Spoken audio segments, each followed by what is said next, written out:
বাজারে প্রায় সবসময় মেলে বিটরুট। সহজলভ্য এই সবজিটি স্বাদে গুণে ভরপুর। সবজিটিতে ভিটামিন, খনিজ ও অ্যান্টিঅক্সিডেন্ট ভরপুর। স্বাস্থ্য সংক্রান্ত একাধিক সমস্যাও দূর করে খাবারটি। স্বাস্থ্য সচেতন ব্যক্তিরা নিয়মিত বিটরুট রাখতে পারেন। জুস, তরকারি কিংবা সালাদ সব উপায়েই খাওয়া যায় এই সবজিটি। রোগ প্রতিরোধ ক্ষমতা আমাদের অনেক রোগের বিরুদ্ধে লড়াই করার শক্তি দেয়।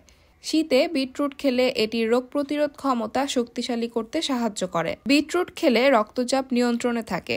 বিটে নাইট্রেট ভালো পরিমাণে পাওয়া যায়, যা রক্তচাপ কমাতে সক্ষম। যদি ওজন বেড়ে যাওয়ার সমস্যায় ভোগেন, তাহলে বিটরুট খেলে এই সমস্যা থেকে মুক্তি মিলবে দ্রুত। কারণ বিটে ক্যালোরির পরিমাণ কম থাকে, যার কারণে আপনার ওজন বাড়ে না। বর্তমানে ডায়াবেটিস রোগী ঘরে ঘরে। ডায়াবেটিস রোগীদের তাদের খাবার ও পানীয়ের প্রতি ভালোভাবে খেয়াল রাখা জরুরি, যাতে তাদের রক্তে শর্করার মাত্রা না বাড়ে। যাদের এই সমস্যা আছে তারা তাদের খাদ্য তালিকায় বিটরুট অন্তর্ভুক্ত করতে পারেন, এতে উপকার পাবেন।